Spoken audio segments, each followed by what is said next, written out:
ಪ್ರೀತಿಸಿ ಮದುವೆಯಾದಂತಹ ನವ ಜೋಡಿಗೆ ಜೀವ ಬೆದರಿಕೆ ಬಂದಿರತಕ್ಕಂತಹ ಪ್ರಕರಣ.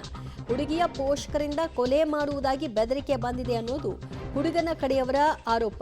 1 ವರ್ಷದಿಂದ ಪರಸ್ಪರ ಪ್ರೀತಿಸ್ತಾ ಇದ್ದಂತಹ ಪ್ರವೀಣ್ ಮತ್ತು ಸಂಗೀತ ಕಳೆದ 3 ದಿನಗಳ ಹಿಂದಷ್ಟೇ ರಿಜಿಸ್ಟರ್ ಮ್ಯಾರೇಜ್ ಆಗಿದ್ದಾರೆ. ಬೀದರ್ ಜಿಲ್ಲೆಯ ಬಸವಕಲ್ಯಾಣ ತಾಲೂಕಿನಲ್ಲಿ ಇವರಿರೋದು ವಾಸವಾಗಿರೋದು. ಅನ್ಯ ಜಾತಿಯ ಹುಡುಗನನ್ನ ಪ್ರೀತಿಸಿ ಮದುವೆಯಾಗಿದ್ದಕ್ಕೆ ಕುಪಿತಗೊಂಡಿರುವಂತಹ ಆಕೆಯ ಪೋಷಕರು ಕೊಲೆಗೆ ಪ್ರಯತ್ನಿಸಿದ್ದಾರೆ, ಕೊಲೆಗೆ ಬೆದರಿಕೆಯನ್ನ ಹಾಕ್ತಾ ಇದ್ದಾರೆ ಅಂತ ಪೊಲೀಸರ ರಕ್ಷಣೆ ಬೇಕು ಅಂತ SP ಪ್ರದೀಪ್ ಗುಂಟಿಯನ್ನ ಭೇಟಿ ಮಾಡಿ ರಕ್ಷಣೆಗಾಗಿ ಮನವಿಯನ್ನ ಇಟ್ಟಿದ್ದಾರೆ. ಇವರೇ ನವ ವಧುವರರು 1 ವರ್ಷಗಳ ಕಾಲ ಪ್ರೀತಿ ಮಾಡಿದ್ರು. ನಂತರ ಅನ್ಯ ಜಾತಿ ಆಗಿದ್ದರಿಂದ ಮನೆಯವರ ವಿರೋಧ ಇತ್ತು. ಆ ಕಾರಣಕ್ಕೆ ಇಬ್ಬರು ಕೂಡ ರಿಜಿಸ್ಟರ್ ಮ್ಯಾರೇಜ್ ಆಗಿದ್ದಾರೆ. ಇದನ್ನು ಒಪ್ಪದೇ ಇರುವಂತಹ ಯುವತಿಯ ಪೋಷಕರು ಪದೇ ಪದೇ ನಮ್ಮ ಮನೆ ಮಗಳನ್ನು ವಾಪಸ್ ಕಳಿಸು, ಇಲ್ಲದಿದ್ದರೆ ನಿನ್ನ ಜೀವಕ್ಕೆ ಕುತ್ತು ಇದೆ ಅನ್ನುವಂತಹ ಬೆದರಿಕೆಯನ್ನು ಹಾಕ್ತಾ ಇದ್ದಾರೆ. ಅವ್ರನ್ನ ಕರೆಸಿ ಅವರಿಗೆ ತಿಳಿ ಹೇಳಿ ನಮಗೆ ರಕ್ಷಣೆ ಕೊಡಿ ಅಂತ ಈಗ ಈ ನವ ಜೋಡಿಗಳು SP ಪ್ರದೀಪ್ ಗುಂಟಿ ಅವ್ರನ್ನ ಭೇಟಿ ಮಾಡಿ ಮನವಿಯನ್ನು ಇಟ್ಟಿದ್ದಾರೆ.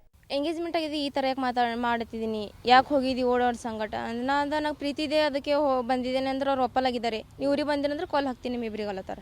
ಅಪ್ಪ ಅಮ್ಮ ನನ್ನ ಎಂಗೇಜ್ಮೆಂಟ್ ಆಗಿದೆ, ಒಬ್ಬ ಹುಡುಗ ಸರಿ ಆ ಹುಡುಗ ನೀವು ಊರಿಗೆ ಬರ್ರಿ, ನೀವು ಕಾಲ್ ಹಾಕ್ತೀನಿ. ನನ್ನ ಕೇಕರ್ ಹೊಲ ನಂದು ಯಾಕೆ ಹೋದ್ರೆ ಹೋಗೋದು, ನಂಗೆ ಏನು ಪರವಾಗಿಲ್ಲ, ಖರೆ ಈಗ ಒಯ್ತೀನಿ ಅಲ್ಲತ್ತಾರ. ಅಣ್ಣ ತಮ್ಮರು ಏನೂ ಇಲ್ಲರಿ, ಅಣ್ಣ ಅದರದೆಲ್ಲ ಒಪ್ಪಿಗೆ ಇದೆ.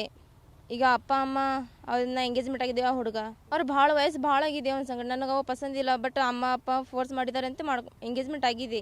4 ತಿಂಗಳ ಮೊದಲೇ ಆಗಿದೆ. ನಾ ಹೇಳಿಲ್ರಿ, ನಾ ಅಂಜಿ ಹೇಳಿಲ್ರಿ. ನನಗೇನು ಮಾಡೋದು, ನಂಗೆ ಏನು ಪ್ರಾಬ್ಲಮ್ ಇಲ್ಲ, ಅವ್ರಿಗೆ ಎಂಟರ್ ಮಾಡ್ತಾರೆ ನಾ ಹೇಳಿ. ಪ್ರೊಟೆಕ್ಷನ್ ಬೇಕು ಸರ್, ಅಷ್ಟೇ. ಪ್ರೊಟೆಕ್ಷನ್ ಬೇಕು ಅಂದ್ರೆ ಇಲ್ಲಿ ಬಂದೆ ಸರ್. ಆ್ಯಕ್ಚುಲಿ ಸರ್ ಏನಿಲ್ಲ ಸರ್, ಅವ್ರ ಮನೆಯವ್ರೇನು ಜೀವ ಬೆದರಿಕೆ ಹಾಕ್ಲತ್ತಾರ. ಈಗ ನಾವು ಊರಿಗೆ ಹೋದ್ರೆ ನಮ್ಗೆ ಪ್ರಾಬ್ಲಮ್ ಅದ. ಯಾಕೆ ನಮ್ಮ ಮನೆಯವರೆಲ್ಲ ಫೋನ್ ಮಾಡಿ ಅಳತ್ತಾರ ನಮ್ಗೆ. ನಂಗೆ ಅವ್ರಿಗೂ ಪ್ರಾಬ್ಲಮ್ ಆಗ್ಯದ ಅಂತೇಳಿ ಹಾಂ ಮನೆಗೂ ಹೋಗ್ಯಾರ ಸರ್, ಹುಡುಗಿ ಕಡೆಯವ್ರು ಹೋಗ್ಯಾರ ಸರ್. ಅದ್ರ ಸಲ ನಾವು ಅವ್ರ ಫಾದರ್ ಜರ ವರ್ಸ್ಟಾಗೆ ಮಾತಾಡ್ರಿ ಸರ್. ಅವರು ಹೊಲ ಮನೆ ಹೋದ್ರು ಹೋಯ್ತು, ನಾ ಅವ್ರಿಗೆ ಬಿಡಲ್ಲ, ಅವ್ರಿಗೆ ಕಡ್ದಾಕ್ತೀನಿ ಅಂತ ರಾಂಗ್ ಮಾತಾಡ್ರಿ ಅವರು. ಅದ್ರ ಸಲ ನಾವು ಈಗ ಹಾಂ ಜೀವ ಬೆದರಿಕೆ ಹಾಕ್ಯಾರ. ಅದ್ರ ಸಲ ನಾವು SP ಆಫೀಸಿಗೆ ಪ್ರೊಟೆಕ್ಷನ್ ಸಲ ಬಂದಿದ್ವಿ. ಪ್ರೊಟೆಕ್ಷನಿಗೆ ನಾವು ಮಾತಾಡಿದ್ದೆವು, ಪ್ರೊಟೆಕ್ಷನ್ ಕೊಡ್ತೀನಿ ಅಂತ ಹೇಳ್ಯಾರ. ಯಾಕೆ ಮೇಡಮ್ಗೆ ಎಲ್ಲ ಫೋನ್ ಮಾಡಿ ಮಾತಾಡ್ರಿ ಈಗ ಅವರು. ಹಾಗೆ ಅಲ್ಲಿಗೆ ನೀವು ಬಸವಣ್ಣ ಬರ್ರಿ, ನಾ ಪ್ರೊಟೆಕ್ಷನ್ ಸರ್ ಗೊತ್ತಾಯ್ತು ಸರ್. 1-2 ಸರ್ ಏನಿಲ್ಲ ಸರ್, ನಮ್ಮ ಜೀವನ ಬದುಕಕ್ಕೆ ಬಿಡ್ಬೇಕು ಸರ್, ಅಷ್ಟೇ. ಇವ್ರು ಪ್ರೊಟೆಕ್ಷನ್ ಕೊಡ್ಬೇಕು ನಮ್ಗೆ. ಅವ್ರ ಫ್ಯಾಮಿಲಿ ನಮ್ಗೆ ಹೊಣೆ ಸರ್. ಏನಾದ್ರು ನಮ್ಗೆ ಸರ್ ಹೊಲ ಮನೆ ಹೋದ್ರು ಹೋಯ್ತು, ಅವ್ರಿಬ್ರಿಗೆ ಬಿಡಲ್ಲ, ಕಡ್ದಾಕ್ತೀನಿ ಅಂತ ಈ ಥರ ರಾಂಗ್ ಮಾತಾಡ್ತಾರೆ.